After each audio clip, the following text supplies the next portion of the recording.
கிறிஸ்துவின் நாமத்தினாலே புது கிருபை சுவிசேஷ ஊழியத்தின் சார்பாக ஒரு விசை கூட உங்களை இந்த செய்தியின் மூலம் சந்திப்பதில் மிக்க மகிழ்ச்சி அடைகிறேன்.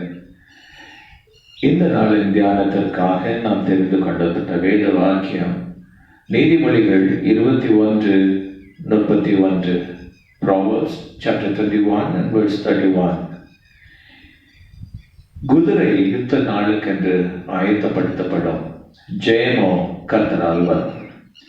குதிரை யுத்த நாளுக்கென்று ஆயத்தப்படுத்தப்படும், ஜெயமோ கர்த்தரால் வரும். நம் கண்களை மூடி ஜெபிப்போம். பரிசுத்தம் இரக்கம் நிறைந்த நல்ல தகப்பனே, இதோ இந்த நேரத்திலும் கூட ஆண்டவரே, உம்முடைய பிரசன்னம் எங்கள் ஒவ்வொருவரையும் நிரப்புவதாக. இந்த நாளின் தியானத்திற்காக ஆண்டவரே நாங்கள் காத்திருக்கிற இந்த நேரத்தில் தேவரீர் எங்களோடு கூட பேசுவீராக. எங்கள் ஒவ்வொருடைய இருதயத்தையும் கர்த்தர் ஆயத்தப்படுத்துவீராக. குதிரை யுத்த நாளுக்கென்று ஆயத்தப்படுத்தப்படுகிறது போல எங்கள் இருதயங்கள் ஆண்டவரே எங்கள் வாழ்க்கையின் யுத்தங்களுக்கு தயாராக்கும்படியாக எங்களை ஆயத்தப்படுத்துவீராக. தேவரீர் எங்கள் ஒவ்வொருவரோடு பேசுங்க, எங்கள் ஒவ்வொருவரோடு இடைப்படுங்க ராஜா. எந்த சத்துருடைய சூழ்ச்சிகளும் சிந்தனைகளை சிதறடிக்கிற பொல்லாத சக்திகளும் நசனாக இயேசு கிறிஸ்துவின் நாமத்தில் ஒருவரையும் மேற்கொள்ளாதபடி நாங்கள் ஜெபிக்கிறோம். ஜெயத்தை எடுத்துக் கொள்ளுவீராக. எங்கள் ஒவ்வொருவரோடு கர்த்தர் பேச போகிற தயவுக்காக ஸ்தோத்திரம். இயேசுவின் நாமத்தில் ஜெபிக்கிறோம் பிதாவே, ஆமென், ஆமென். நீதிமொழிகள் 21:31 சொல்கிறது, குதிரை யுத்த நாளுக்கென்று ஆயத்தப்படுத்தப்படும், ஜெயமோ கர்த்தரால் வரும். எனக்கு அன்பார்ந்த தெய்வ ஜனமே, குதிரை யுத்த நாளுக்கென்று ஆயத்தப்படுத்தப்படும். இன்றைக்கும் தெய்வன் நம்மை ஆயத்தப்படுத்தும்படியாக இந்த செய்தியின் மூலமாய் உங்கள் நடுவில் கடந்து வந்திருக்கிறார். நம் ஒவ்வொருவரையும் ஆயத்தப்படுத்தி நாம் ஜெயத்தை பெற்றுக்கொள்ளும்படியாக உலகத்தில் பல போராட்டங்கள், பல பிரச்சனைகள், பல கொடூரங்கள், இவை எல்லாவற்றிலும் இருந்து, எல்லா தோல்விகளிலும் இருந்து ஜெயத்தை பெற்றுக்கொள்ளும்படியாய் தேவன் இந்த நாளிலே நம்மை ஆயத்தப்படுத்த தயாராக இருக்கிறார். நம் இருதயங்களை ஒன்றிணைப்போம். நம்முடைய சிந்தனைகளை சிதறடிக்க விடாதபடிக்கு இந்த வசனத்தை நாம் கூர்ந்து கவனிப்போம். தேவன் இந்த நாளில் நமக்கு ஜெயத்தை கற்றுக் கொடுக்க போகிறார். ஜெயத்தை பெற்றுக்கொள்கிற வழியை நமக்கு கற்றுக் கொடுக்க போகிறார். எனக்கு அன்பார்ந்த தெய்வ ஜனமே, வேத புஸ்தகத்தை திருப்பி உபாகமம் 20ஆம் அதிகாரத்தை எடுத்து வைத்துக் கொள்ளுவோம். 1 முதல் 20வது வசனம் வரைக்கும் நாம் தியானிக்க போகிறோம். உபாகமம் 20:1-20. நாம் இப்பொழுது 4வது வசனத்தை நாம் வாசிப்போம். உங்களுக்காக உங்கள் சத்துருக்களோடு யுத்தம் பண்ணவும் உங்களை ரட்சிக்கவும் உங்களோட கூட போகிறவர் உங்கள் தேவனாகிய கர்த்தர் என்று சொல்ல வேண்டும். நீ 1வது வசனம் விவிதமாய் சொல்லுகிறது, நீ உன் சத்துருக்களுக்கு எதிராக யுத்தம் செய்ய புறப்பட்டு போகையில் குதிரைகளையும் ரதங்களையும் உன்னிலும் பெரிய கூட்டமாகிய ஜனங்களையும் கண்டால் அவர்களுக்கு பயப்படாயாக. உன்னை எகிப்து தேசத்திலிருந்து புறப்பட பண்ணின உன் தேவனாகிய கர்த்தர் உன்னோடு இருக்கிறார். எனக்கு அன்பார்ந்த தெய்வ ஜனமே, தேவன் சொல்லுகிற காரியத்தை பாருங்கள். உங்களுக்காக உங்கள் சத்துருக்களோடு யுத்தம் பண்ணவும் உங்களை ரட்சிக்கவும் உங்களோட கூட போகிறவர் உங்கள் தேவனாகிய கர்த்தர். அவர் நமக்காக யுத்தம் பண்ணுகிறவர். நம்முடைய சத்துருக்களுக்கு எதிராக நமக்காக அவர் யுத்தம் பண்ணுகிற ஒரு தேவன், நம்மை ரட்சிக்கிற ஒரு தேவன், நம்மளோட கூட கடந்து வருகிற ஒரு தேவன். அநேக நேரத்துல நாம் சொல்லுகிறோம், பிரச்சனைகளும் போராட்டங்களும் வரும் பொழுது நாம் சொல்லுகிறோம், ஆண்டவர் என்னை கைவிட்டு விட்டார், ஆண்டவர் எனக்கு ஜெபத்திற்கு பதில் கொடுக்கவில்லை, ஆண்டவர் என் பிரச்சனையை பார்த்து பாராதவர் போல இருக்கிறார் என்று சொல்லுகிறீர்கள். ஆனால் வேதம் சொல்லுகிறது, தேவன் நம்மை ரட்சிக்கிற தேவன், தேவன் நம்முடைய சத்துருக்களோடு யுத்தம் பண்ணுகிற ஒரு தேவன், தேவன் நம்மோடு கூட இருக்கிற ஒரு தேவன். எனக்கு அன்பார்ந்த தெய்வ பிள்ளைகளே, இத்தனை பாக்கியமான சந்ததி நாம், இத்தனை அருமையான சந்ததிகள் நாம். காரணம் என்ன? சர்வ வல்லமையுள்ள தேவன் நம்மோடு கூட கடந்து வருகிறாராம். சர்வ வல்லமையுள்ள தேவன் நமக்காக யுத்தம் பண்ணுகிறாராம். வானத்தையும் பூமியையும் படைத்த தேவாதி தேவனாகிய கர்த்தர் நமக்காக யுத்தம் பண்ணுகிறார், நம்மை ரட்சிக்கிறார், நம்மோடு கூட இருக்கிறார். எத்தனை சந்தோஷம் பாருங்கள். தேவாதி தேவனாகிய கர்த்தர் நம்மோடு கூட வருவது எத்தனை அதிக சந்தோஷம் பாருங்கள். உலகத்தில் உள்ள ஒரு மந்திரியோ அல்லது ஏதோ ஒரு முக்கியமான பதவியில் இருக்கிற ஜனங்கள் நம்மோடு கூட வரும் பொழுது நமக்கு எத்தனை மகிழ்ச்சியா இருக்கிறது. ஐயோ, இந்த பெரிய மனிதர் என்னோடு கூட கடந்து வருகிறார், அல்லது இந்த மனிதரை எனக்கு தெரியும், அல்லது இந்த மனிதர் எனக்கு ஆறுதலாக நான் உன்னோடு வருகிறேன் என்று சொல்லி இருக்கிறார் என்று சொல்லும் பொழுது எத்தனை ஒரு தைரியம், மனதில் எத்தனை ஒரு ஆறுதல் அடைகிறோம். அதே போல சர்வ வல்லமையுள்ள தேவாதி தேவனாகிய கர்த்தர் இன்றைக்கு சொல்லுகிறார், நான் உங்களோடு கூட கடந்து வருகிறேன், உங்களோடு கூட கடந்து வருகிறேன். ஆனால் தேவன் சொல்லும் பொழுது சொல்லுகிறார், நீ என்ன செய்ய வேண்டுமா, நீ யுத்தம் செய்ய புறப்படும் போகையில் குதிரைகளையும் ரதங்களையும் உன்னிலும் பெரிய கூட்டமாகிய ஜனங்களையும் கண்டால் அவர்களுக்கு பயப்படாக. தேவன் முதலாவது தைரியப்படுத்தார். நமக்கு குதிரைகள் யுத்தத்திற்காக ஆயத்தப்படுத்தப்பட போகிற நேரத்துல முதலாவது தைரியப்படுத்துகிறார். நீங்கள் பயப்படாதிருங்க. பிரச்சனை எவ்வளவு பெரியதா இருந்தாலும் பரவாயில்ல, கூட்டங்கள் எவ்வளவு பெரிய கூட்டமா இருந்தாலும் பரவாயில்ல, நீங்கள் பயப்படாதீர்கள். அவர்களை கொண்டு பயப்படாதிருங்கள், சத்ருவை கண்டு பயப்படாதிருங்கள் என்று ஆண்டவர் தைரியப்படுத்துகிறார். எனக்கு அன்பார்ந்த தெய்வ ஜனமே, இன்றைக்கு நாம் பிரச்சனைகளை கண்டு பயந்து துவண்டு போயிருக்கிறோம், போராட்டங்களை கண்டு பயந்து நடுங்கிக் கொண்டிருக்கிறோம், வேதனைகளை கண்டு பயந்து நடுங்கிக் கொண்டிருக்கிறோம். நமக்கு எதிராக ஜனங்கள் வரும் பொழுது அவர்களை கண்டு பயந்து நடுங்கிக் கொண்டிருக்கிறோம். ஆகவே நான் தேவன் சொல்கிறார், நீங்கள் பயப்படாதிருங்கள். குதிரைகளையும் யுத்தங்களையும் காணும் பொழுது பயப்படாதிருங்கள். இன்றைக்கு சத்துரு அப்படித்தான் வருவான், அப்படித்தான் உங்களுக்கு எதிராய் கூட்டமாய் கடந்து வருவான். ஆனாலும் ஒன்றை அறிந்து கொள்ளுங்கள், உங்களுக்காக யுத்தம் செய்கிற தேவன் உங்களோடு கூட இருக்கிறேன் என்று வாக்கு பண்ணி இருக்கிறார். ஆகவே தான் அவர் சொல்லுகிறார், நீங்கள் முதலாவது செய்ய வேண்டிய காரியம், நீங்கள் பயப்படாமல் இருக்க வேண்டும். எவ்வளவு பெரிய கூட்டமாய் உங்களுக்கு எதிர்த்து வந்தாலும் சரி, எவ்வளவு பெரிய போராட்டங்கள் உங்களை மேற்கொள்ளும்படியாக கடந்து வந்தாலும் சரி, கிரட்சிக்கிற சிங்கம் போல உங்களை விலங்கலை எவனை விளங்கலாம் என்று வகை தேடி தெரிகிற சத்துரு உங்களை விளங்கும்படியாக கடந்து வந்தாலும் சரி, பயப்படாதீர்கள் என்று தேவன் சொல்லுகிறார். காரணம் என்ன? நான் உங்களோடு கூட இருக்கிறேன். எவ்வளவு ஒரு மகிழ்ச்சியான ஒரு காரியம் பாருங்க, எவ்வளவு ஒரு சந்தோஷமான ஒரு செய்தி பாருங்க. உன்னிலும் பெரிய கூட்டமாகிய ஜனங்களையும் கண்டால் அவர்களுக்கு பயப்படாயாக. உன்னை எகிப்து தேசத்திலிருந்து புறப்பட பண்ணின உன் தேவனாகிய கர்த்தர் உன்னோடு இருக்கிறார். எகிப்திலிருந்து, அந்த பார்வோனிடத்திலிருந்து தேவன் உங்களை தப்புவித்தார். அந்த பார்வோனிடத்திலிருந்து உங்களை தப்புவித்த தேவன் இந்த சூழ்நிலையிலும், இந்த எவ்வளவு பெரிய கூட்டமாய் இருந்தாலும் சரி, உங்களை தப்புவிக்க வல்ல தேவனாய் இருக்கிறார். ஆகவே நீங்கள் பயப்படாதிருங்கள், கூட்டங்களை கண்டு பயப்படாதிருங்கள். இந்த நாட்கள்ல அநேக இடங்களில் நாம் பார்க்கும் பொழுது சபைகளுக்கு விரோதமான பிரச்சனைகள், ஊழியர்களுக்கு விரோதமான பிரச்சனைகள், பல இடங்களில் நெருக்கடிகள், சபைகளுக்கு நெருக்கடிகள், ஊழியர்களுக்கு நெருக்கடிகள், கிறிஸ்தவ ஸ்தாபனங்களுக்கு நெருக்கடிகள். இவைகளை கண்டு பயந்து விடாதிருங்கள். உங்கள் எதிராளி எப்படி வேண்டுமானாலும் வரலாம், உங்கள் எதிராளி குதிரைகளோடும் ரதங்களோடும் கடந்து வரலாம், பயப்படாதிருங்க. தேவன் சொல்லுகிறார், நான் உங்களுடனே கூட இருக்கிறேன். ராஜாதி ராஜாவாகிய கர்த்தர் சொல்லுகிறார், நான் உங்களோடு கூட இருக்கிறேன். எதிராளியை குறித்து பயப்படாதிருங்கள். இங்க முதலாவது நாம் செய்ய வேண்டிய காரியம், பயத்திலிருந்து நாம் வெளியே வர வேண்டும். குதிரை யுத்த நாளுக்கு என்று ஆயத்தப்படுத்தப்பட வேண்டுமானால், குதிரை பயந்து நடுங்குமானால் அது போர்க்களத்தில் கடந்து செல்ல முடியாது. அது போர்க்களத்தில் அது சீறி பாய்ந்து கடந்து செல்ல முடியாது. அது துவண்டு போய் ஒரு இடத்துல நின்று கொள்ளும். ஆகவேதான் தேவன் சொல்கிறார், முதலாவது பயத்தை எடுத்து போட வேண்டும். காரணம், பயம் நம்மை ஆவிக்குரிய வாழ்க்கையிலும் சரி, உலக பிரகாரமான ஜீவிதத்திலும் சரி, நம்மை முன்னேறி செல்ல விடாதபடிக்கு தடை செய்கிறதாய் காணப்படுகிறது. என்னாகமத்தின் புஸ்தகம் 11ஆம் அதிகாரத்தின் 28, 29 வசனங்களை வாசிக்கும் பொழுது, 27 முதல் உள்ள வசனங்களை வாசிக்கும் பொழுது நாம் பார்க்கிறோம், இங்கு தேவனுடைய மனுஷன் அந்த கானான் தேசத்திலே என்ன நடக்கிறது என்று பார்க்கும்படியாக அவருடைய உளவாளிகளை அனுப்புகிறார். அவங்க வந்து சொல்லுகிற பதிலை நீங்க பாருங்க. 27 சொல்லு, உண்மையிலே அந்த தேசம் பாலும் தேனும் ஓடுகிற தேசம். அந்த தேசத்தை குறித்து, கானான் தேசத்தை குறித்து அவள் சொல்லும் பொழுது, அந்த வாக்குத்தத்தத்தின் அந்த தேசத்தை குறித்து சொல்லும் பொழுது, உண்மையிலே அவர் தேவன் சொன்னது போல அது பாலும் தேனும் ஓடுகிற ஒரு தேசம்தான். ஆனாலும் அநேக நேரங்களில் நம்முடைய வாழ்க்கையில ஆனாலும் என்று சொல்லுகிற ஒரு வார்த்தை நம்மை நெருங்கி கொண்டிருக்கிறது. அது நல்ல ஒரு தேசம்தான், கிறிஸ்துவ ஒரு நல்ல தெய்வம் தான், கிறிஸ்தவ மார்க்கம் ஒரு நல்ல மார்க்கம் தான், கிறிஸ்துவை பின்பற்றுவது நல்லதுதான். ஆனாலும் நான் தேவனை விசுவாசிக்கிறேன், ஆனாலும் நம் வாழ்க்கையில அநேக நேரங்களில் பாருங்க, இது ஆனாலும் என்று சொல்லுகிற காரியம் நம்முடைய வாழ்க்கையில கொண்டு வருவது சத்துரு. அந்த 28, 29 வசனங்களை பார்க்கும் பொழுது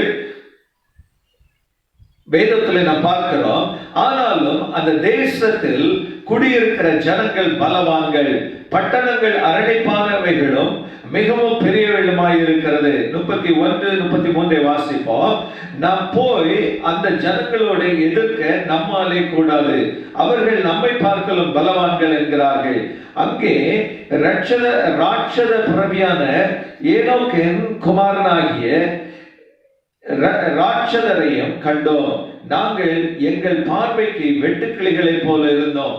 பாருங்க, அந்த கானான் தேசத்தை குறித்த பெருமை அவர்கள் சொல்லிவிட்டு சொல்லுகிறாங்க, ஆனாலும் நாம் அவர்களுக்கு விரோதமாக யுத்தம் செய்ய முடியாது. காரணம் என்ன? நாம் அவர்களை பார்க்கும் பொழுது நாம் மிகவும் எளியவர்கள், நாம் மிகவும் சிறியவர்கள், குறுகி போனவர்கள். அங்கே இருக்கிறவங்க எல்லாம் பலனாளிகளா இருக்கிறாங்க. அந்த பட்டணத்தின் அரண், அந்த சுவர்கள் மிகுந்த பெரிய சுவர்களாக இருக்கிறது.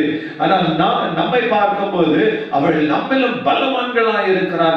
நம்மாலே அவர்களை எதிர்த்து நிற்க முடியாது. அங்கே ராட்சத பிறவிகள் இருக்கிறாங்க, ராட்சசர்கள் இருக்கிறாங்க. நாம் அவர்களை மேற்கொண்டு நாம் அவர்களை எதிர்த்து வெற்றி பெற முடியாது. நாம் அவர்களை பார்க்கும் பொழுது வெட்டுக்கிளிகளை போல சிறியதாக இருக்கிறோம். எனக்கு அன்பார்ந்த தேவ ஜனமே, நாம் அநேக நேரங்களில் நம்முடைய வாழ்க்கையில வெற்றி பெற முடியாமல் இருப்பதற்கு காரணம் நம்முடைய தாழ்வு மனப்பான்மை, நம்மால் முடியாது என்று சொல்லுகிற ஒரு மனப்பான்மை, நம்மால் கூடாது என்று சொல்லுகிற மனப்பான்மை. ஐயோ, என்னுடைய பிசினஸ் தோல்வி அடைந்து விட்டது, இனி என்னால் எழும்ப முடியாது. ஐயோ, என்னுடைய வாழ்க்கை தோல்வி அடைந்து விட்டது, இனி என்னால் இந்த வாழ்க்கையில ஜெயம் பெற்று எழும்ப முடியாது. ஐயோ, என்னுடைய வாழ்க்கையில என்னுடைய படிப்பு எல்லாம் தோல்வியாகிவிட்டது, இனி எனக்கு வெற்றி பெற முடியாது.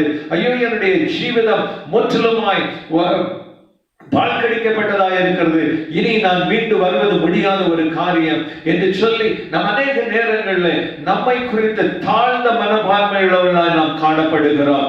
வேத புஸ்தகத்தை நாம் வாசிக்கும் பொழுது தெளிவாக சொல்கிறார்கள், மோசே அனுப்பின அந்த ஜனங்கள் தெளிவாக சொல்கிறார்கள், நம்மாலே எத முடியாது.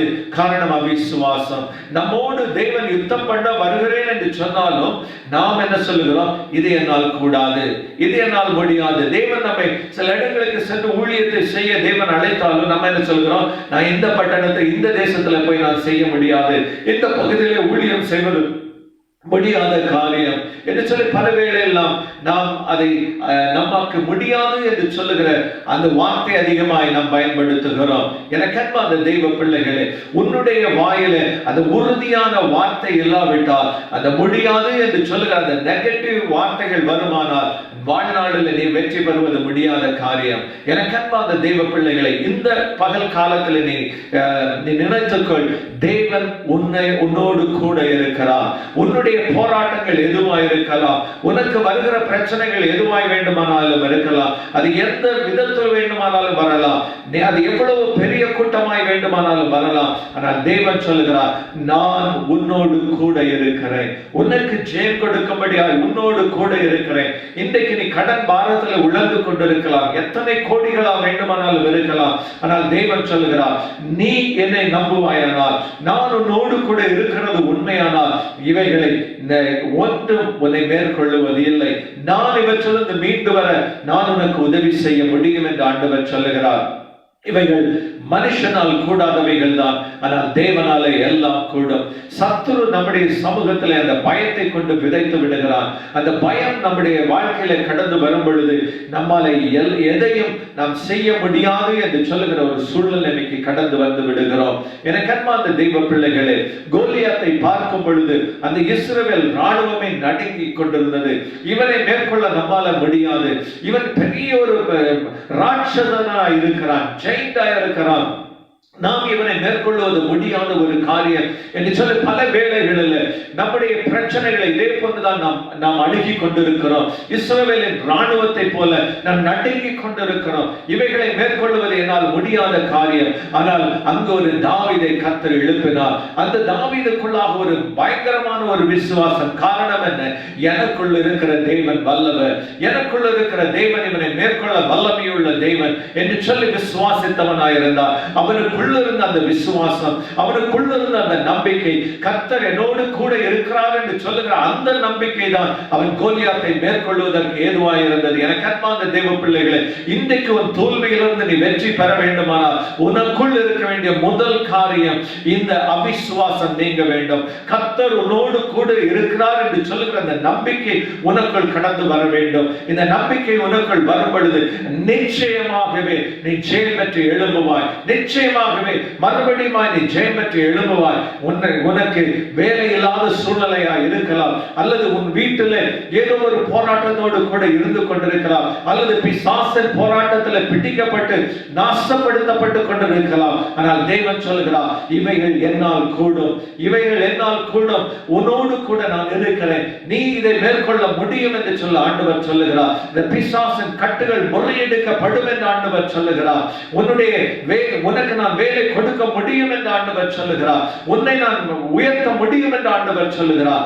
அந்த நம்பிக்கை நமக்கு இருக்குமானால், தேவன் என்னோடு இருக்கிறார், தேவன் எனக்கு நல்ல ஒரு வேலையை கொடுக்க முடியும், தேவன் எனக்கு ஒரு நல்ல குழந்தையை கொடுக்க முடியும், தேவன் என்னை ஒரு நல்ல நிலைமைக்கு கொண்டு வர முடியும், தேவன் என்னை மறுபடியும் ஊழியத்தில் எடுத்து பயன்படுத்த முடியும், தேவனின் சபையை மறுபடியும் கட்ட முடியும் என்று சொல்லுகிற அந்த விசுவாசம் உனக்குள் கடந்து வருமானால் நிச்சயமாகவே நீ ஜெயம் பெறுகிறவனாய் காணப்படுவாய், நீ ஜெயம் பெறுகிறவளாய் காணப்படுவாய். இந்த உலகத்தில் இருக்கிறவரை பார்க்கலும் உன்னில் இருக்கிறவர் பெரியவர். இந்த உலகத்தில் இருக்கிறவனை பார்க்கலும் உன்னில் இருக்கிறவன் பெரியவர், உன்னில் இருக்கிறவர் பெரியவர். அன்பு சகோதரியே, இன்னைக்கு நீ துவண்டு போகாதே, இன்னைக்கு சோர்ந்து போகாதே. கர்த்தர் உன்னோடு கூட பேசிக் கொண்டிருக்கிறார், தேவன் உன்னோடு கூட பேசிக் கொண்டிருக்கிறார். சத்துரு உன்னோடு கூட இப்படித்தான் பேசுவான், இது உன்னால் முடியாது, இது உன்னால் கூடாத காரியம், இந்த காரியத்தை நீ மேற்கொள்ள முடியாது, உனக்கு இதில் ஜெயம் கிடைக்காது என்று சொல்லி சத்துரு உன்னோடு கூட பேசிக் கொண்டிருப்பார். நீ என்ன செய்ய முடியும்? இவ்வளவு கடன் ஆயிற்று, நீ தற்கொலை செய்து கொள்ள என்று சொல்லுவார். இவ்வளவு பிரச்சனை ஆயிற்று, இனிமா நீ உயிர் வாழ வேண்டும் என்று சொல்லுவார். இவைகளை சத்துரு கொண்டு விதைப்பான். உன்னால் மேற்கொள்ள முடியாது என்று சொல்லி சத்துரு உன்னோடு கூட பேசிக் கொண்டிருப்பான்.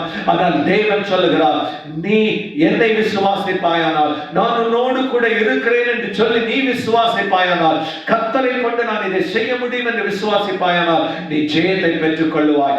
குதிரை யுத்த நாளுக்கு என்று ஆயத்தப்படுத்தப்படும், குதிரை யுத்த நாளுக்கு என்று ஆயத்தப்படுத்தப்படும். இன்றைக்கு வெளியில் இருந்து வருகிற சத்தத்தை கேட்டுக்கொண்டு இன்றைக்கு தோண்டு போய் உட்கார்ந்து கொண்டிருக்கிறாயா?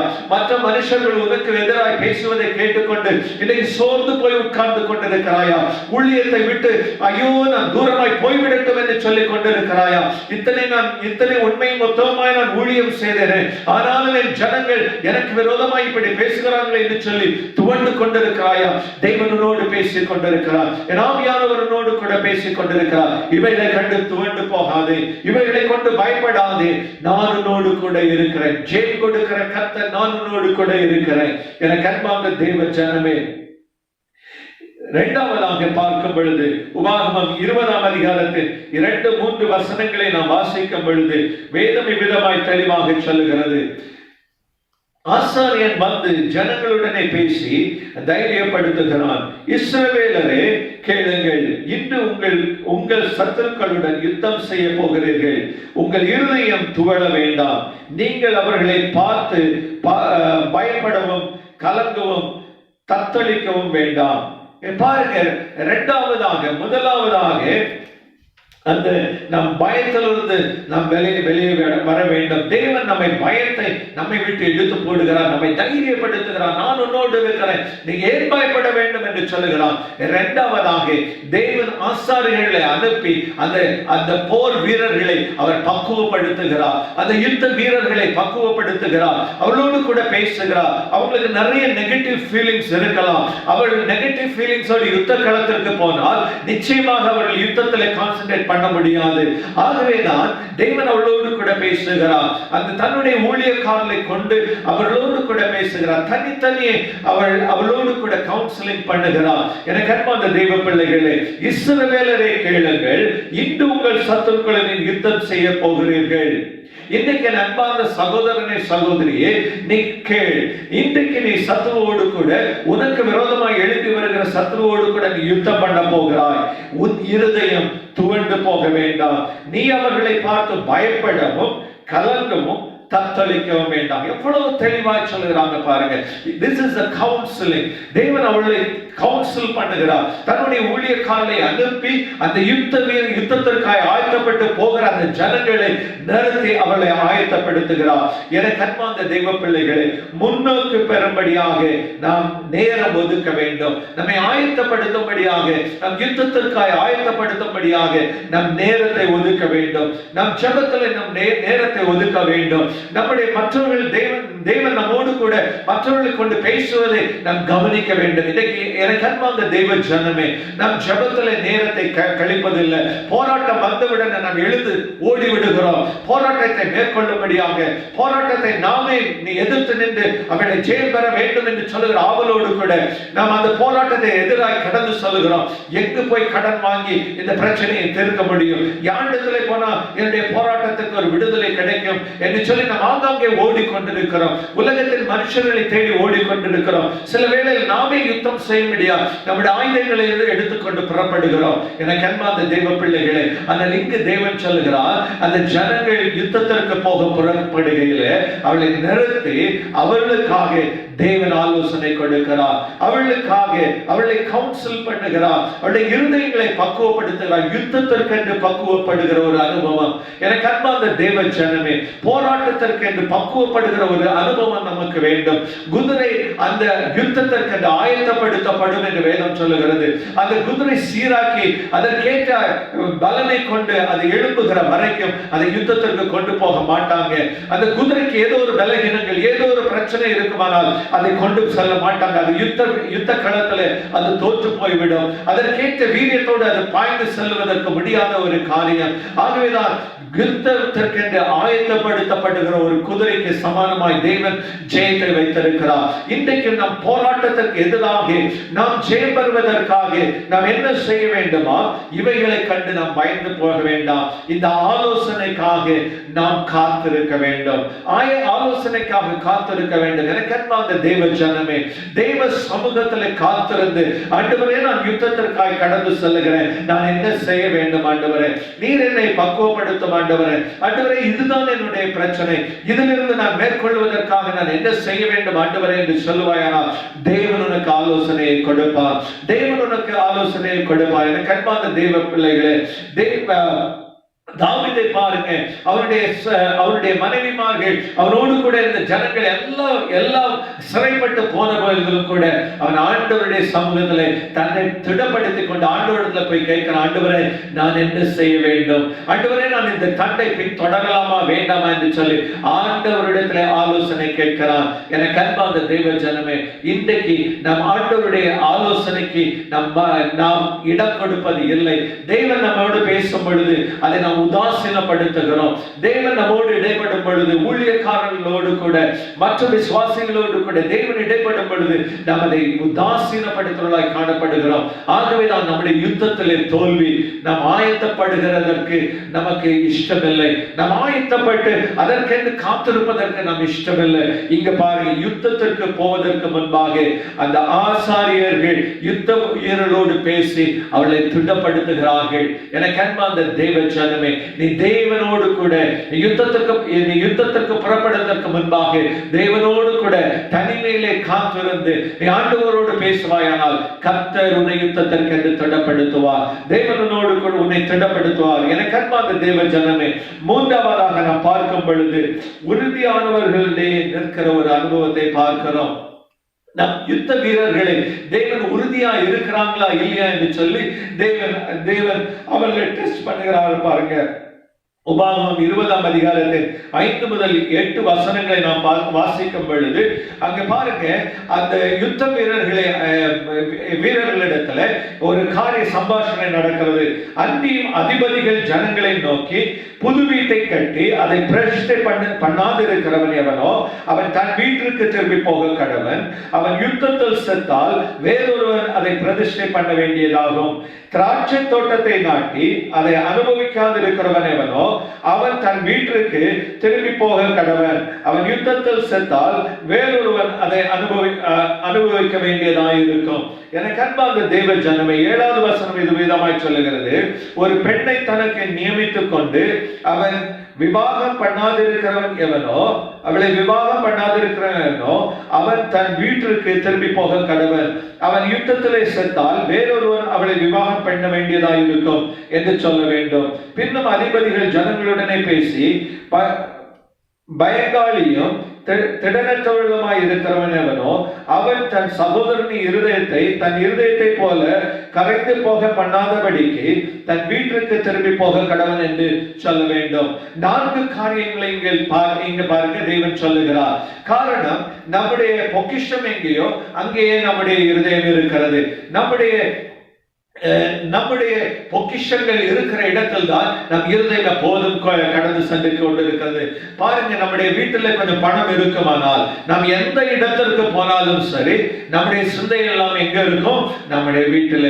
ஐயோ, என் வீட்டில் நகை இருக்கிறது, ஐயோ என் வீட்டில் பணம் வைத்துக் கொண்டு வந்தேன், திருடர்கள் எடுத்துக் கொள்ளுவாங்களோ, அது பாதுகாப்பா இருக்குமோ இருக்காதோ என்று சொல்லி நாம் எப்போதும் அந்த சிந்தனையோடு தான் இருந்து கொண்டிருப்போம். அப்ப நம்ம இந்த சிந்தனையோடு யுத்த களத்திற்கு சென்றால் நாம் ஒரு நாளும் நம்முடைய முழு மனதோடு யுத்தம் செய்ய முடியாது.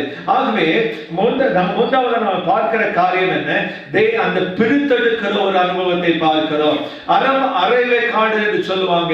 இந்த சம்பவம், இந்த மாதிரி உள்ள ஜனங்களை தேவன் அந்த யுத்தத்திற்கு அனுப்ப விடாதபடிக்கு பிரித்தெடுத்துக் கொண்டிருக்கிறார். நம்முடைய இந்த சூழ்நிலை பார்க்கும் பொழுது சொல்லுகிறார், வீடு கட்டி அதை பிரதிஷ்டை பண்ணாது இருக்கிறவன் எவனோ அவன் தன் வீட்டுக்கு போக கடவன். இல்லைன்னா அவன் யுத்த களத்தில் போய் கொண்டு சொல்லுவான், ஐயோ நான் செத்தா என் வீட்டை யாரு பிரதிஷ்டை பண்ணுவாங்க, ஐயோ நான் செத்தா ஒரு நாள் கூட அந்த வீட்டில் இருக்க முடியாது என்று சொல்லுகிற ஒரு சிந்தனை அவனுக்குள்ள எப்போதும் இருந்து கொண்டே இருக்கும். திராட்சை தோட்டத்தை நாட்டி அதை அனுபவிக்காது இருக்கிறவன் எவனோ அவருடைய மனதில் என்ன இருக்கும்? அந்த யுத்த களத்திற்கு போகும் பொழுது அவன் யோசிப்பான், ஐயோ நான் இத்தனை திராட்சை தோட்டங்களுக்கு அதிபதியாக இருக்கிறேனே, ஒருவேளை நான் மரித்து போவேனே ஆனால் ஐயோ என் திராட்சை தோட்டத்தை வேற யாரும் எடுத்துக் கொள்வாங்களே. இன்னொருவர் பாருங்க, விவாகத்திற்கு நிச்சயிக்கப்பட்டு விவாகம் பண்ணாமல் இருக்கிறவன் அவன் வீட்டிற்கு போக கடவன். காரணம் என்ன? அவன் அந்த யுத்தத்தில் செத்து போவானே ஆனால் வேறொருவன் அவளை விவாகம் பண்ணிக் கொள்ளுவான். பாருங்க, எவ்வளவு தெளிவாக தேவன் நம்மோடு கூட பேசிக் கொண்டிருக்கிறார். நம்முடைய இருதயத்தை பக்குவப்படுத்துகிறார். அந்த யுத்தத்திற்கு போகிற அந்த ஜனங்களை அந்த தேவன் பக்குவப்படுத்தி கொண்டிருக்கிறார். பாருங்க, அடுத்ததா சொல்கிறார், பயப்படுகிற சுவாபம் உள்ளவனோ திடனற்றும் இருக்கிறவன் எவனோ அவன் யுத்தத்திற்கு போக வேண்டாம். பயத்தோடு இருக்கிறவன் ஒரு நாள் வெற்றி பெறுவது முடியாத காரியம். அவன் திடனற்று இருக்கிற வரைக்கும் அவன் வழிகள் எல்லாம் நிலையற்றவனாய் இருக்கிறார். ஆகவேதான் தேவன் சொல்லுகிறார், அந்த திடனற்ற மனிதர்கள், பயந்து கொண்டிருக்கிற மனுஷர்களை அதிலிருந்து பிரித்து விடு, அவங்களை வீட்டிற்கு அனுப்பிவிடு. இவளை நீ யுத்தத்துக்கு கொண்டு போனால் பிரயோஜனம் இல்லை. இன்னைக்கு அநேக ஊழியர்காரர்களும் இதே போன்றுதான் இருக்கிறாங்க. அவனுடைய பொக்கிஷம் இருக்கிற இடத்துல அவருடைய சிந்தனைகள் இருக்கிறது. அவருடைய பயம், பிரச்சனை வரும்பொழுது அவளுக்கு இருக்கிற பயங்கள், திடனற்ற ஒரு நம்பிக்கை, கிறிஸ்துவிலே திடனற்ற நம்பிக்கை இல்லாத சூழ்நிலையில் இருக்கிறபடியினால அவங்க எல்லா போராட்டத்திலும் தோல்வியுற்று துவண்டு கடைசியில ஊழியத்தை விட்டு ஓடுகிற ஒரு நிலைமையில காணப்படுகிறாங்க. எனக்கு அன்பார்ந்த தேவ ஜனமே, இன்றைக்கு நீ யுத்தத்தில் ஜெயம் பெற வேண்டுமானால் உனக்கு இருக்கிற சிந்தனைகளில் நீ முழு மனதோடு கிறிஸ்துவுக்காக நீ கடந்து போக வேண்டும். முழு இருதயத்தோடு அவருடைய சமூகத்தில் நீ யுத்தத்திற்காக நீ கடந்து செல்ல வேண்டும். உறுதியானவர்களிடையே நிற்கிற ஒரு தன்மை. நீ யுத்தத்திற்கு போகும் பொழுது உன்னோடு கூட இருக்கிறவங்க அவங்க பயத்தோடு இருப்பாங்கன்னா உன்னையும் பயப்படுத்தி விடுவாங்க. நீ யுத்தத்திற்கு போகும் பொழுது உன்னோடு இருக்கிற ஜனங்கள் திடனற்று இருப்பார்கள் என்றால் உன்னையும் திடனற்று போக பண்ணுவாங்க. ஆகவே நாங்கள் நிற்க வேண்டியது எங்க? உறுதியாய் இருக்கிறவர்களிடையே. உறுதியாய் இருக்கிறவர்களிடையே எனக்கு அன்பார்ந்த தேவ ஜனமே, இன்னைக்கு ஆவிக்குரிய வாழ்க்கையிலும் பாருங்க, இன்னைக்கு நம்ம அநேக நேரங்களில் ஊழிய ஆண்டவருடைய சமூகத்தை விட்டு பின்மாறி போவதற்கு காரணம் என்ன? நாம் இருக்கிற ஒரு சூழ்நிலை, நாம் திடனற்ற ஜனங்களோடு கூட இருக்கிறபடினால, பயந்த சோகமுள்ள ஜனங்களோடு நாம் வாழ்கிறதுனால நாமும் பயப்பட்டு போகிறோம், நாமும் திடனற்று போய்விடுகிறோம். பிரச்சனைகள் வரும் பொழுது நாமும் ஆண்டவரை விட்டு தூரமாய் ஓடி போகிறோம். எனக்கு அன்பார்ந்த தேவ ஜனமே, இன்றைக்கு ஆண்டவர்களோடு கூட பேசிக் கொண்டிருக்கிறார், தேவனோடு கூட பேசிக் கொண்டிருக்கிறார். நீ யுத்தத்திற்காய் நீ ஆயத்தப்படுத்தப்பட வேண்டும், நீ எப்படி ஆயத்தப்படுத்தப்பட வேண்டும் என்று ஆண்டவர்களோடு கூட பேசிக் கொண்டிருக்கிறார். எனக்கு அன்பார்ந்த தேவ ஜனமே, அடுத்தபடியாக நாம் பார்க்கும் பொழுது உபாகமம் 20ஆம் அதிகாரத்தின் 10-11 வசனங்களை நாம் வாசிப்போம். உபாகமம் 20:10-11. நீ ஒரு பட்டணத்தின் மேல் யுத்தம் பண்ண நெருங்கும் போது அந்த பட்டணத்தாருக்கு சமாதானம் கூற கடவாய். அவர்கள் உனக்கு சமாதான உத்தரவு கொடுத்து வாசலை திறந்தால் அதில் உள்ள ஜனங்கள் எல்லாரும் பகுதி காட்டுகிறவர்களாகிய உனக்கு ஊழியம் செய்ய கடவர்கள். ஒரு பட்டணத்துல நீ யுத்தம் பண்ண நெருங்கும் பொழுது முதலாவது நீ செய்ய வேண்டிய காரியம் என்ன? சமாதானம் பண்ண கடவுள், சமாதானத்தை கூறுவாயாக. எனக்கு அன்பார்ந்த தேவ ஜனமே, நீ எதிராளிகளிடத்துல நீ கடந்து சொல்லும் பொழுதும் கூட தேவன் நம்மிடத்துல எதிர்பார்க்கிற ஒரு பக்குவம் என்ன? போற பிரச்சனை வந்தவுடனே எடுத்தெடுத்து கொண்டு நாம் அங்கு போய் யுத்தம் பண்ணுவதற்காக தேவன் என்ன சொல்லுகிறார்? நீ முதலாவது செய்ய வேண்டியது அவர்களுக்கு சமாதானத்தை கூறுவாயாக. நீ போயிருக்கிறது யுத்தத்திற்காகத்தான், ஆனாலும் ஒரு விசை கூட லாஸ்ட் சான்ஸ் என்று சொல்லுவாங்களே, கடைசியாக ஒரு விசை சமாதானத்தை கூறிப்பார். சமாதானத்தை அவர்கள் ஏற்றுக்கொள்வார்களானால் அவர்கள் உனக்கு ஊழியம் செய்ய கடவர்கள் என்று சொல்லி வேதம் சொல்லுகிறது. எனக்கு அன்பார்ந்த தெய்வ ஜனமே, இன்றைக்கு நாம் என்ன செய்கிறோம்? பிரச்சனைகள் வந்தவுடனே நாம் என்ன செய்கிறோம்? உடனடியாகவே நாம் யுத்தத்திற்காக எத்தனைப்படுகிறோம். ஒரு மனுஷன் நம்மை குறித்து ஏதோ பேசிவிட்டால் நாம் உடனடியாக என்ன செய்கிறோம்? அவனுக்கு விரோதமாக என்னென்ன காரியங்கள் உண்டோ நாம் அதை பெரிதாக்கி அவனை எப்படியாக அழித்து விட வேண்டும் என்று சொல்லி நாம் எத்தனைத்துக் கொண்டிருக்கிறோம். ஆனால் பாருங்க, தேவன் சொல்லுகிறார், அந்த எதிராளியுடைய சமூகத்தில் கூட முதலாவது செய்ய வேண்டிய காரியம் சமாதானத்தை கூறு. உனக்கு எதிராக அவர்கள் என்ன வேண்டுமானாலும் செய்திருக்கலாம், ஆனால் தேவன் சொல்வது என்ன? நீ அவர்களுக்கு முதலாவது சமாதானத்தை கூறு. இதுதான் நாம் பக்குவப்படுகிற ஒரு அனுபவம். இப்படித்தான் நம் வாழ்க்கையில பக்குவப்பட வேண்டும். எனக்கு அன்பார்ந்த தேவ ஜனமே, தேவன் நமக்கு கற்றுக் கொடுத்து கொண்டிருக்கிறார். எபேசியர் 6ஆம் அதிகாரத்தின் 12வது வசனத்தை வாசிக்கும் பொழுது, ஏனெனில் மாம்சத்தோடும் இரத்தத்தோடும் மட்டுமல்ல, துரைத்தனங்களோடும் அதிகாரங்களோடும் இப்பிரபஞ்சத்தின் அந்தகார அதிபதிகளோடும் கூட, லோகாதிபதிகளோடும் கூட, வானமண்டலத்தில் உள்ள பொல்லாத ஆவிகளின் சேனைகளோடும் நமக்கு போராட்டங்கள் உண்டு. இந்த உலகத்துல நமக்கு மிகுதியான போராட்டங்கள் உண்டு. மிகுதியான போராட்டங்கள் யாரோடு போராட்டம் உண்டு? நம்மளுக்கு அருகாமையில் இருக்கிற ஜனங்களோடு மட்டுமல்ல, வானமண்டலத்தின் சேனைகளோடு கூட நமக்கு போராட்டங்கள் உண்டு. பொல்லாத ஆவிகளோடு போராட்டங்கள் உண்டு. இந்த போராட்டத்தை எதிர்த்து நாம் ஜெயிக்கொள்ள வேண்டுமானால் நாம் இந்த சில ஆலோசனைகளை தேவன் கொடுக்கிறதை நாம் பின்பற்ற வேண்டும். இந்த வாழ்க்கை, இந்த உலகத்தில் தேவன் நமக்கு உபத்திரவமே இல்லை என்று சொல்லவில்லை. உலகத்தில் உங்களுக்கு உபத்திரவங்கள் உண்டு, ஆனாலும் தடன் கொள்ளுங்கள் என்று சொன்னார். நான் உங்களோடு கூட இருக்கிறேன். இன்னைக்கு அநேகர் நினைக்கிறாங்க, நான் கிறிஸ்துவத்திற்கு வந்துவிட்டா, நான் கிறிஸ்துவை ஏற்றுக்கொண்டா எனக்கு பிரச்சனையே இருக்காது, நான் கிறிஸ்துவை ஏற்றுக்கொண்டா எனக்கு எந்த போராட்டங்களும் வராது என்று சொல்லிக் கொண்டிருக்கிறாங்க. ஒரு மனுஷன் போராட்டம் வராத இருக்குமானால் அவன் ஏதோ விதத்தில் அவன் சத்ருவோடு கூட ஒட்டி கொண்டிருக்கிறான் என்ற அர்த்தம். எனக்கு அன்பார்ந்த தேவ ஜனமே, போராட்டங்கள் எல்லாருக்கும் நியமிக்கப்பட்டது. ஆண்டவருடைய ஊழியக்காரனா இருக்கலாம், நீ விசுவாசியா இருக்கலாம். போராட்டம் என்பது நியமிக்கப்பட்ட ஒரு காரியம். ஆனாலும் அவற்றிலிருந்து ஜெயத்தை கொடுக்கிற கர்த்தர் நம்மோடு இருக்கிறார். ஜெயத்தை தேவன் நமக்கு கொடுப்பார். போராட்டம் இல்லை என்று சொல்லாதிருங்க, போராட்டம் வேண்டாம் என்று ஜெபிக்காதிருங்க. போராட்டங்கள் உண்டு, ஆனாலும் ஜெயம் கொடுக்கிற கர்த்தர் நம்மோடு இருக்கிறார். நமக்கு ஜெயம் கொடுப்பார், நமக்கு வெற்றியை கொடுப்பார். எனக்கு அன்பார்ந்த தேவ ஜனமே, ஐந்தாவதாக உபாகம் 20:12-18 வசனங்களை வாசிக்கும் பொழுது இவ்வளவு நாங்கள் பார்க்கிறோம். அவர்கள் உன்னோட சமாதானப்படாமல் உன்னோட யுத்தம் பண்ணுவார்களானால், ஆனால் நீ அதை முற்றுகை போட்டு உன் தேவனாகிய கர்த்தர் அதை உன் கையில் ஒப்பு கொடுக்கும் போது அதில் உள்ள புருஷர்கள் எல்லாரையும் பட்டயத்தினாலே வெட்டி நீ அவளுக்கு விரோதமாக யுத்தம் செய்வான், மற்ற எல்லாவற்றையும் அழித்து போடுவான், நீ ஜெயத்தை பெறுவாய் என்று வேதம் சொல்லுகிறது. எனக்கு அன்பார்ந்த தேவ பிள்ளைகளே, தேவன் அந்த எதிராளியை நம்முடைய கையிலே கொடுக்கிற வரைக்கும் நாம் சமாதானத்தோடு இருக்க வேண்டும்.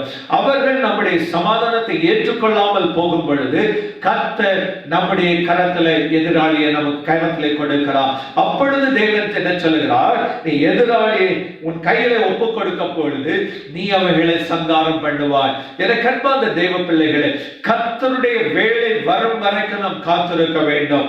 தேவனுடைய வேலை வரும் வரைக்கும் நாம் காத்திருக்க வேண்டும். சங்கீதம் 44:6 பார்க்கிறோம், என் வில்லை நான் நம்பேன், என் பட்டயம் என்னை ரட்சிப்பதில்லை. தாவீது தெளிவா சொல்லுகிறார், என் வில்லை நான் நம்பேன், என் பட்டயம் என்னை ரட்சிப்பதில்லை. எனக்கு அநேகர் சொல்லுகிறாங்க, பணம் இருந்தா போதும் பிரதர், நான் எல்லாத்தையும் சாதிச்சிடலாம், பதவி இருந்தா போதும் பிரதர், எல்லாரையும் சாதிச்சிடலாம், என்ன வேண்டுமானாலும் செய்திடலாம். இன்னைக்கு பாருங்க, ஒரு சின்ன கொரோனா வைரஸ் வியாதி வந்ததுனால இன்னைக்கு பணம் இருக்கிறவனும் இல்லாதவனும் எல்லாம் இன்னைக்கு அடைந்து போய் கிடக்கிறான். வெளியே போக முடியாத நிலைமையில அடைந்து போய் கிடக்கிறான். எல்லாரையும் பாதிக்கிறது, எல்லாரையும் அது வேதனைப்படுத்துகிறது. லட்சக்கணக்கில் ஜனங்கள் மரித்து கொண்டிருக்கிறாங்க. ஒரு சின்ன ஒரு நோய்க்கு நம்மால ஈடு கொடுக்க முடியல. நாம் பெருமை பாராட்டி கொண்டிருக்கிறோம், நம்மை குறித்த பெருமை பாராட்டி கொண்டிருக்கிறோம். தாவீது தெளிவாய் சொல்லுகிறான், என் வில்லை நான் நம்பல ஆண்டவரே, என்னுடைய பட்டயத்தை நான் நம்பல ஆண்டவரே, உண்மையே நம்புகிறேன் ஆண்டவரே, உண்மையே நம்புகிறேன் ஆண்டவரே.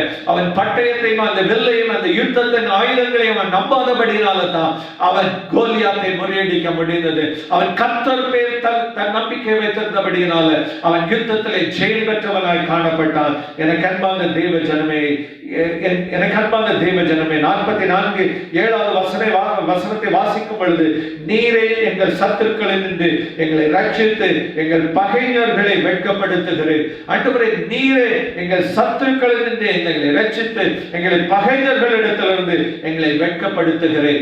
கர்த்தர் தான் நம்மளை ரட்சிக்க வேண்டும், கர்த்தர் தான் நம்முடைய பகைஞர்கள் நம்மை மீட்டுக் கொள்ள வேண்டும். சங்கீதம் 60:12, சங்கீதம் 108:13 இவைகளில் விதமாய் சொல்லுகிறது, தேவனாலே பராக்கிரம் செய்வோம், அவரே எங்கள் சத்துருக்களை மிதித்து போடுவார். தாவீது தெளிவா சொல்கிறான், நீ பராக்கிரம செய்கிறது தேவனாலே மாத்திரம்தான், உன்னாலே பராக்கிரம் செய்ய முடியாது. நீ சொல்லலாம் நான் பராக்கிரமசாலி என்று சொல்லி, ஆனால் பிரச்சனைகள் வரும் பொழுது, எதிராளி உன்னை நோக்கி வரும் பொழுது நீ திக்குமுக்காய் ஆடி போய் விடுவாய். ஆகவேதான் தேவன் சொல்கிறான், தாவீது சொல்கிறான், தேவனாலே பராக்கிரமம் செய்வோம், அவரே எங்கள் சத்துருக்களை மிதித்து போடுவார். 1 கொரிந்தியர் 15:57 வேதம் சொல்கிறது, நம்முடைய கர்த்தராகிய இயேசு கிறிஸ்துவினாலே நமக்கு ஜெயம் கொடுக்கிற தேவனுக்கு ஸ்தோத்திரம்.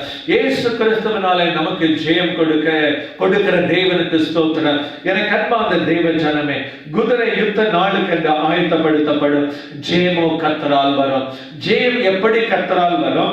காரணம், தேவன் முதலாவதாக அந்த குதிரைகளை யுத்தத்திற்கு ஆயத்தப்படுத்திக் கொண்டிருக்கிறார். அந்த நாம் நம்மை ஆயத்தப்படுத்தப்படாக நம் தேவனுடைய சமூகத்தில் நம்மை ஒப்புக் கொடுக்கும் பொழுது தேவன் நம்மை பக்குவப்படுத்துகிறார், யுத்தத்திற்கு ஆயத்தப்படுத்துகிறார். நம்ம எல்லாம் ஆயத்தப்பட்ட பின்பு தான் தேவன் அந்த எதிராளியை நம்முடைய கரத்தில் கொடுக்கிறார். இங்கே பாருங்க, எல்லாவற்றையும் தேவன் அவள் அந்த யுத்த வீரர்களை எல்லாவற்றையும் ஆயத்தப்படுத்தினபடி பிறகுதான் அவர்களை தனிப்படுத்தி, அவர்களை திறமையுள்ளவர்களை தனிப்படுத்தினபடினால்தான், திடனுள்ளவர்களை தனிப்படுத்தின பிறகுதான் தேவன் அவர்கள் கையிலே ஒப்புக் கொடுக்கிறார்.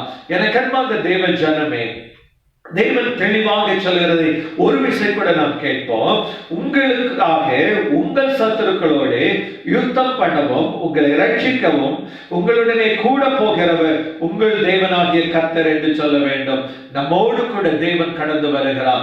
நீ பயப்படாதே, எனக்கு அன்பார்ந்த சகோதரனை பயப்படாதே. இன்னைக்கு எவ்வளவு பெரிய பிரச்சனையில நீ இருந்து கொண்டிருக்கலாம், எவ்வளவு பெரிய போராட்டத்தில் நீ இருந்து கொண்டிருக்கலாம்.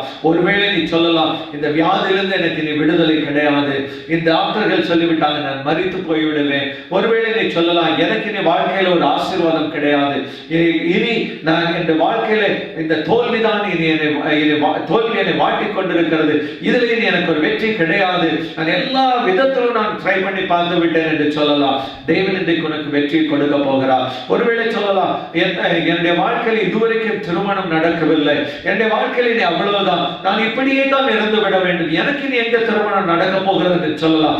கர்த்தர் உன்னுடைய வாழ்க்கையை கட்டி எழுப்புவார், உன் குடும்பத்தை கர்த்தர் கட்டி எழுப்புவார். இதை பாருங்க, இதை பார்த்துக் கொண்டிருக்கிற அன்பு சகோதரனே சகோதரி, இந்த செய்தியை கேட்டுக்கொண்டிருக்கிற நேரத்தில் கர்த்தர் ஒரு அற்புதத்தை உனக்கு செய்ய போகிறார். அதே போல பாருங்க, உன்னுடைய வியாதியிலிருந்து கர்த்தர் உனக்கு ஒரு விடுதலை இந்த செய்தி நேரத்தில் உனக்கு கொடுக்க போகிறார். காரணம் என்ன?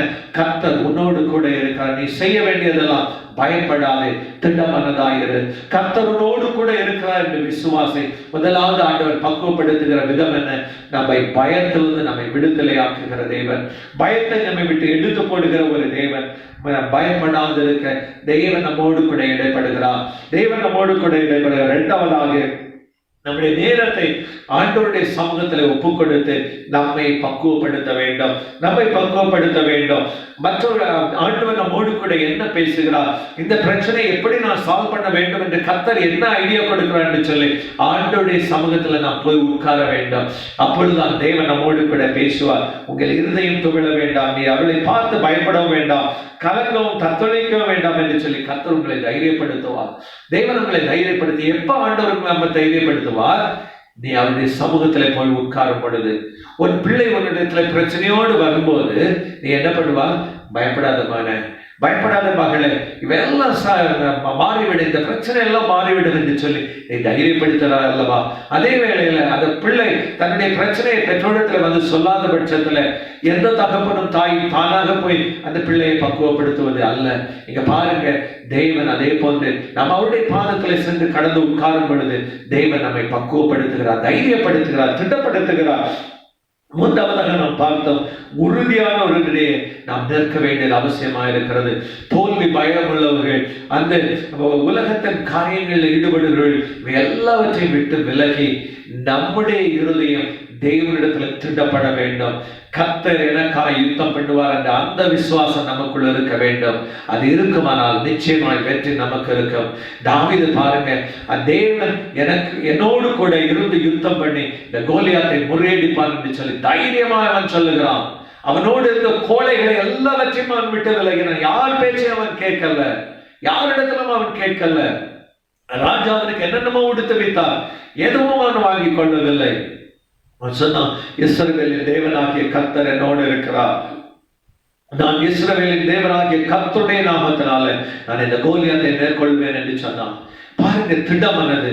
நீ யுத்தத்திற்காய் போகும் பொழுது உன்னோடு இருக்கிற ஜனங்களும் அந்த திட மனதுள்ள ஜனங்களாய் இருக்க வேண்டும்.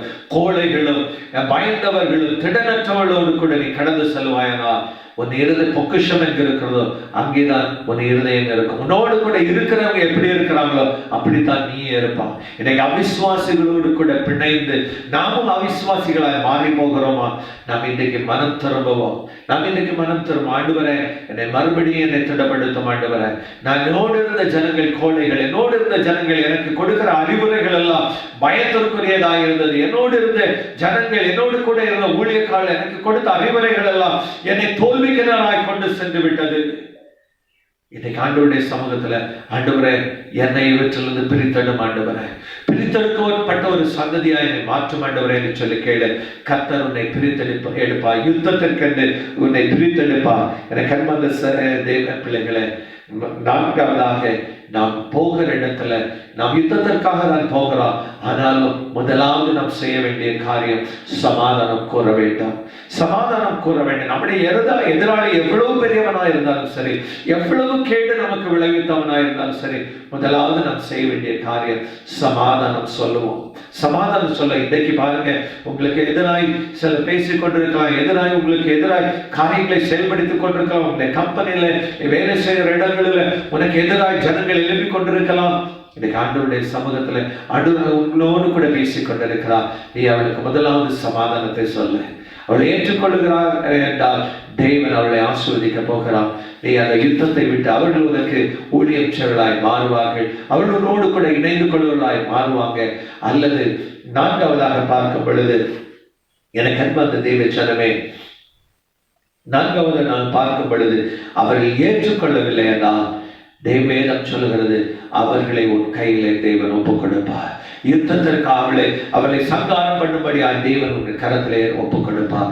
தேவன் உன்னுடைய கரத்திலே யுத்தத்தை ஒப்புக் கொடுக்கிற வரைக்கும் நீ பக்குவம் அடைய வேண்டும், ஆயத்தப்பட வேண்டும். நீ ஆயத்தப்படும் வரைக்கும் தேவன் யுத்தம் உன் கரத்திலே ஒப்புக் கொடுப்பது இல்லை. நீயாக யுத்தம் செய்வானால் உன் யுத்தம் தோல்வியானதாக இருக்கும். இந்த நேரத்தில் எனக்கு அன்பார்ந்த சகோதரனே, சகோதரியே, தேவன் நம்மோடு கூட பேசி இருக்கிறார்.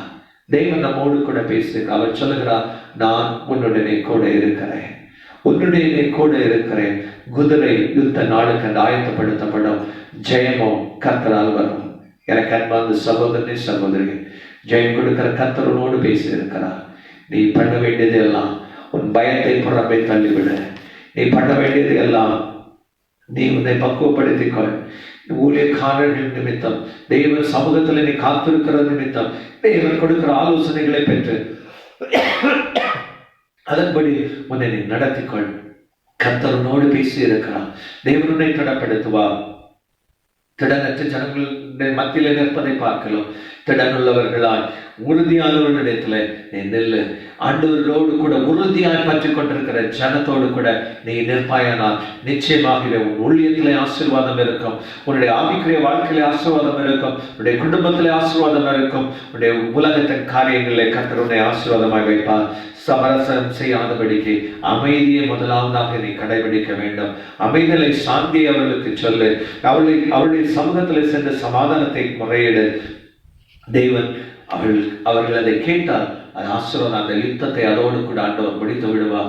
அவள் அந்த சமாதானத்திற்கு அவள் ஒத்து போகவில்லை, ஆனால் தேவன் அந்த சத்துருவனுடைய கரத்திலே கொடுத்து உன்னை ஜெயம் பெறுகிறவனாய் மாற்றி போடுவார். எனக்கு அன்பார்ந்த தெய்வ பிள்ளைகளை, இன்னைக்கு எந்த போராட்டத்தோடு கூட உட்கார்ந்து கொண்டிருக்கிறீங்க? எந்த பிரச்சனையோடு கூட நின்று கொண்டிருக்கிறேன்? பயந்து நடுங்கி கொண்டிருக்கிறீங்களா? என் வாழ்க்கை என்ன ஆக போகுதோ? இன்றைக்கு உலகமே நடுங்கி கொண்டிருக்கிறது. காரணம் எக்கனாமிக்கல் ஸ்டேட்டஸ் அப்படி இருக்கிறது. என்ன நடக்க போகிறதோ என்று சொல்லி உலகமே திண்டாடி கொண்டிருக்கிறது. ஆனால் கர்த்தருடைய பிள்ளைகளை கர்த்தர் கைவிடுவதில்லை.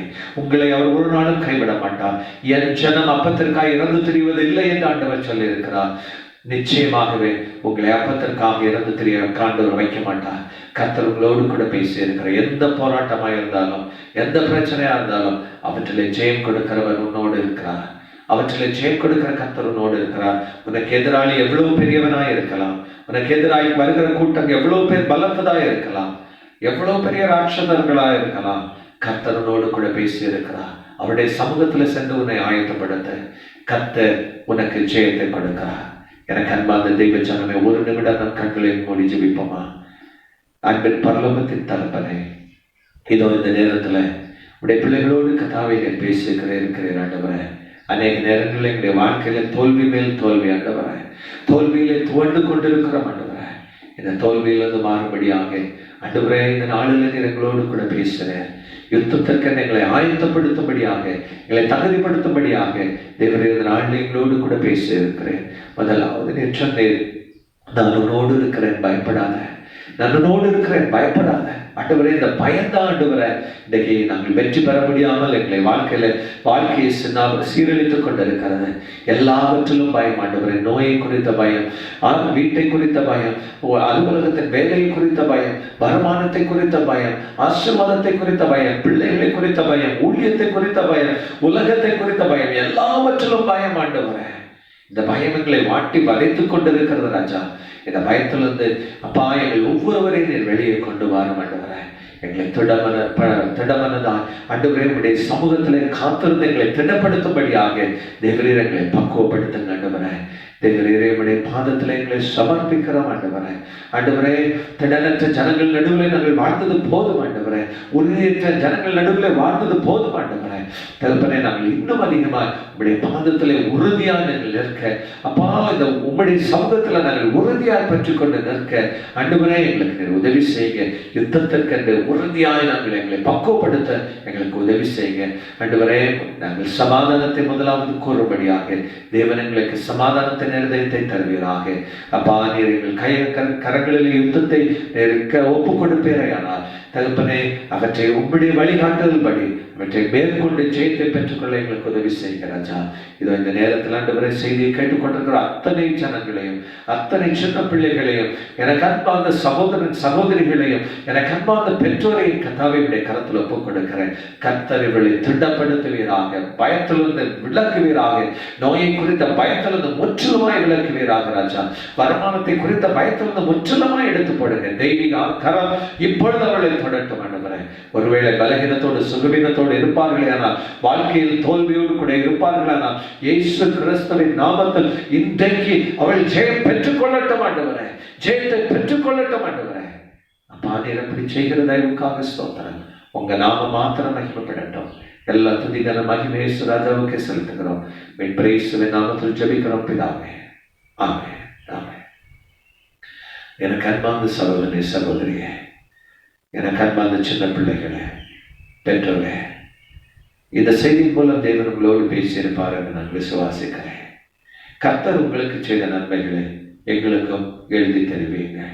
அது உங்களோடு கூட சேர்ந்து நாங்களும் கர்த்தருடைய நாமத்தை மகிமைப்படுத்த அது எங்களுக்கு ஏதுவாக இருக்கும். அதற்கு அநேகருக்கு அது பிரயோஜனமாக காணப்படும். தொடர்ந்து வருகிற அந்த விலாசத்துல அல்லது அந்த தொலைபேசியில அல்லது அந்த இமெயில் மூலமாக உங்களுடைய சாட்சிகளை நீங்கள் பகிர்ந்து கொள்ளலாம். கர்த்தர் உங்களை ஆசீர்வதிப்பாராக. நீங்கள் பெற்ற நன்மைகளை மற்றவர்களுக்கு செய்ய சொல்லும்படியாக இதை மற்றவர்களுக்கு நீங்கள் பகிர்ந்து கொடுங்க. கர்த்தர் உங்களை ஆசீர்வதிப்பார். ஜெயம் கர்த்தர், ஜெயம் கொடுக்கிற கர்த்தர் உங்களோடு இருக்கிறார். பயப்படாதீர்கள். ஆமென்.